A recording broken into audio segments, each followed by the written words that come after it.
At the edge of consciousness, something scraped softly across his awareness. It wasn't wind, nor the sound of machinery. Rather, it felt like a vibration resonating from beneath his skin. It touched the deepest part of Yuto's mind, gradually pulling submerged sensations back to the surface. Connection confirmed. The words weren't spoken by any voice, yet they echoed from within his brain. At the same moment, a faint ripple-like interference pattern emerged across the surface of the observer. Geometric lines pulsed and vanished in an instant. Then, a delicate prickling sensation coursed through his head. It felt as though something had just read him. And then, behind his closed eyes, a flash of light burned into his awareness. Behind his closed eyelids, a residual pattern of blinking geometry shimmered into view. It was the reconstruction seal, a structure composed of triangles, hexagons, spirals, and rings, intricately arranged in a configuration no language could fully encapsulate. It floated in space as an informational construct, not merely a shape, but a presence that meant. Each geometric element traced a slow, deliberate orbit, interacting with one another, separating, colliding, recombining, as if weaving meaning through motion alone. They were at once symbols and building blocks, and their continual transformation carried intention, not randomness. The colors shifted from pale blue at the core to red, then to black, until, at the farthest edge, a dark zone pulsed with invisible data. A black domain of information, unreachable by sight, yet undeniably present. It defied pure visual perception. Every time he looked, the structure seemed slightly altered, as though the brain, in the act of decoding its shape, was itself causing the information to be rewritten. The light wasn't merely illumination, it shimmered as if bending the very fabric of space. It didn't feel like he was seeing it with his eyes. Rather, it was appearing directly within the visual cortex of his brain, bypassing sight altogether.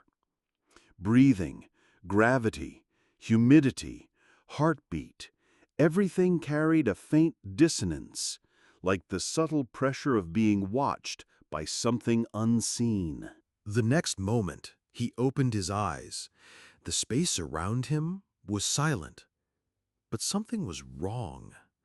The density of the air brushing against his skin, the way sound echoed in his ears, even the force of gravity pressing down on his body, every detail felt just slightly off. It's misaligned. The thought came just as he caught sight of the observer in the corner of his vision. Attached to Yuto's left forearm, closer to the elbow than the wrist, was a wristband-shaped accessory device, concealed beneath a layer of thin armored fabric.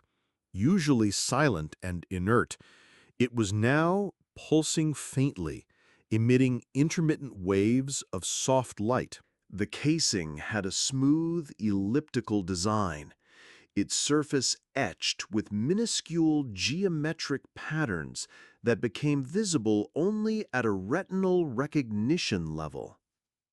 Information wasn't just displayed via simple indicators on the device's surface. It also projected data directly into Yuto's field of vision the moment his gaze aligned with it.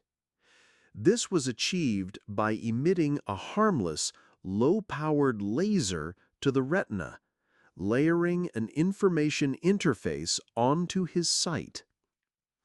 This information was processed in his visual cortex, appearing as if it hovered naturally in front of his eyes.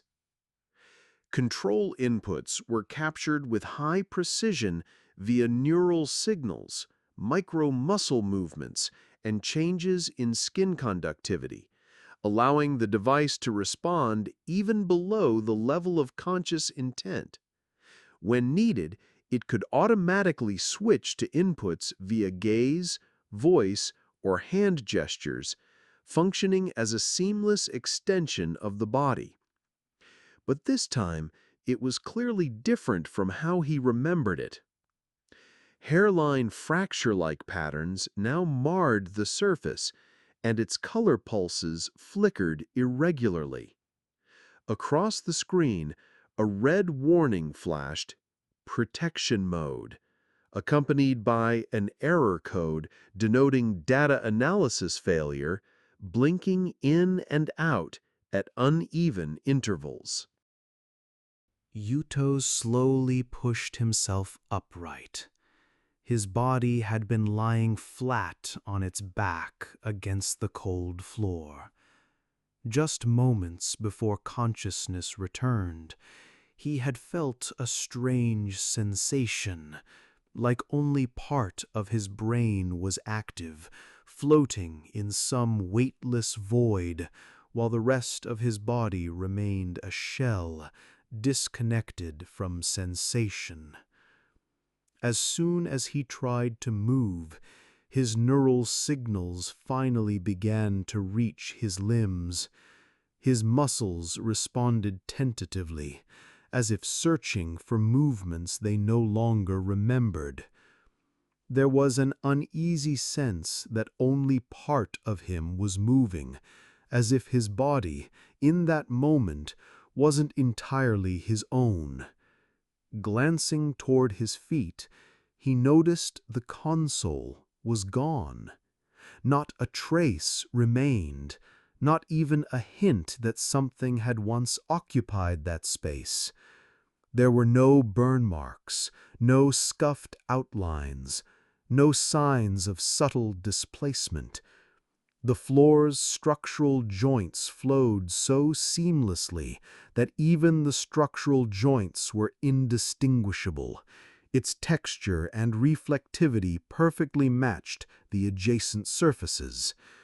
It was as if the console had never existed, leaving behind no trace except in his memory.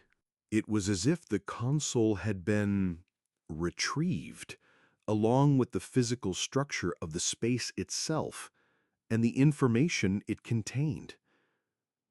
There was no debris from the projector, no support arm, no base plate, not even a trace of residual power.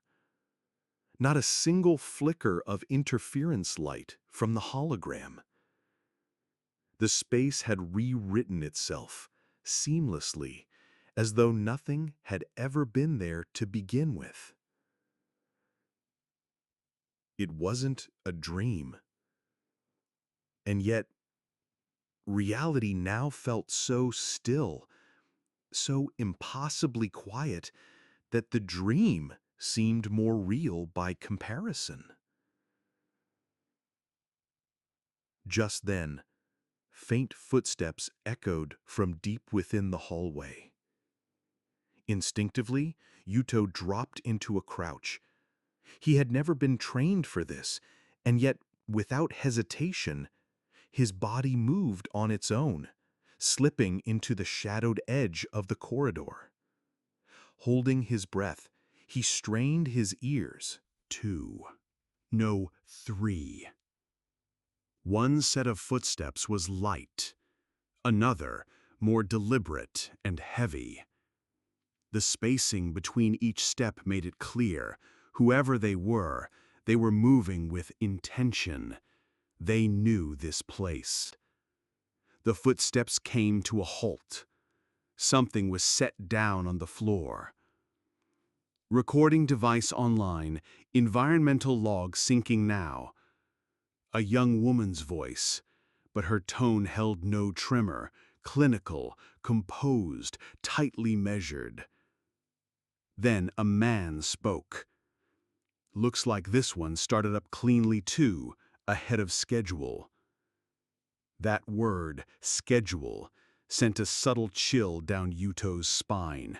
His existence wasn't supposed to be recorded, and yet they spoke as if they had expected him all along. Yuto tilted his head slightly, peeking down the hallway from the cover of shadow. There stood several figures, clad in suits made of armored fiber, white and gray as their base palette. Control panels were mounted on their forearms, compact handheld devices hung at their waists. Their eyes weren't scanning for threats, they were observing, analyzing. On their chests, the emblem of L.I.S. In that moment, memory, anger, and fear all surged awake within Yuto. They've made their move. The space, this place, was once again becoming someone else's. But they hadn't found him. Yet. Holding his breath, Yuto quietly backed away. Step by step, without a sound, he slipped beyond their line of sight. Just then, his observer gave a subtle tremor. A new log appeared on the screen, signaling the expansion of hidden file clusters. Undetected protocol. Interference with nearby device. Yuto's eyes widened slightly. His observer had flagged the L.I.S. equipment as an interference target, which meant something was lying dormant within that gear. Or perhaps something was about to awaken. His reactivation hadn't been a random fluke. Something was resonating. Something like him, the same as him, was stirring deeper within this facility even now, about to awaken.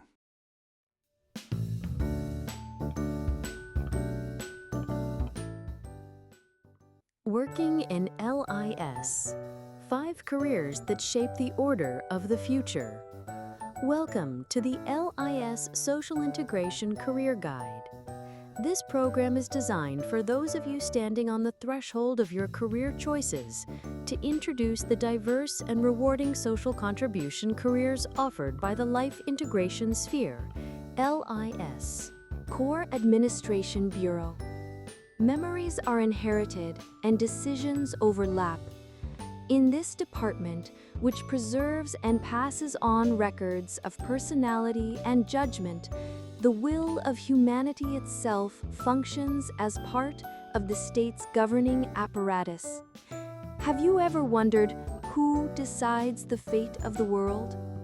The Core Administration Bureau is LIS's central decision-making body. Here, inherited wills and memories, the personalities of past leaders, are stored within the Echo Core, ensuring that governance continues unbroken from one generation to the next. Its duties range from the meticulous management required to maintain the legitimacy of records to long-term policy planning for society as a whole, and even to direct communication with the elder Echo. This is a role that demands insight, a historical perspective, and above all, a reason capable of withstanding the future. For it is a profession that renders judgment in the narrow space between logic and ethics. In a world where memory is endlessly inherited, what kind of will would you choose to leave behind? Information Control Bureau. A record is the outline of the world. The Information Control Bureau is the central organ for managing and revising the records of society as a whole. Your analytical skills may hold the key to determining the true history of the world. The world is composed only of that which has been recorded. Within the Information Control Bureau, we review and amend the vast accumulation of social records generated each day, designing the public reality. We detect suspicious data, track down individuals who do not exist within the records, and verify falsified entries. At times, it is even our duty to construct an entirely virtual official history using AI puppets. This role demands precision in observation, composure in judgment, and a sensitivity for drawing the boundary between truth and consistency. If you hold a deep conviction about how reality should be perceived, this may well be the workplace that calls to you. Implementation Control Bureau. All eyes are connected. Every observer is born here in this bureau. A record is a perspective, and it is our task to design that perspective. The observer, it is the interface that links humanity to L.I.S. At the Implementation Control Bureau, we oversee every aspect of its design, distribution, and management. Our mission is to shape the future of seeing. We record people's viewpoints, actions, and thoughts, anticipate latent abnormalities, and when necessary, administer corrective measures. Those who work here stand at the crossroads of engineering and psychology, ethics and machinery. It is not the system, but you who must decide which records are permissible and which behaviors must be restrained. If the design of perception intrigues you, the knowledge you gain here may very well alter the very outline of the world. Bureau of Social Stability. Order is the silence that has been recorded. At the Bureau of Social Stability, we preserve the order of society through unmanned weaponry and security units. When society remains quietly at peace, it is because someone is performing the invisible work. The Bureau of Social Stability operates on the front lines of public security. We command humanoid security personnel, patrol machines, unmanned surveillance weapons, and even special operations units charged with the removal, suppression, and retrieval of those who have stepped outside the record. Yet our mission is not violence. It is the reintegration of disorder originating beyond the bounds of the record back into the vessel of society. What this role demands is clear judgment, the capacity to act, and a sense of responsibility towards silence itself. Power holds meaning only when it is wielded correctly. Will you take that first step toward upholding order as part of your path? Bureau of Research and Development. The humanity of the future can be designed. We study human emotion, memory, and evolution. Our responsibility is to shape the next stage of humankind. Evolution is no longer a matter of chance. The Bureau of Research and Development is the deepest experimental division within L.I.S, devoted to making human evolution itself a subject of design. Here, applied research is conducted into genetic modification, emotional regulation, and memory reconstruction, technologies deemed essential for the society of the future. Certain individuals are even engineered as controllable exceptions, tested and observed within the framework of the recorded society. What this department demands is an intellect capable of discerning the boundary between ethics and technology, and the resolve to ask, what is truly necessary for us to remain human? If your curiosity lies not in inventions that change the world, but in altering the very foundational structure of humanity, then the doors to this laboratory will, without doubt, be open to you. L.I.S. is not merely a system. It is a vast intelligence, one that designs, sustains, and continually renews the very structure of society itself. Every division engages with humanity and record from its own unique perspective. Where will you connect with the world? In the workplace called the future, we are waiting for you.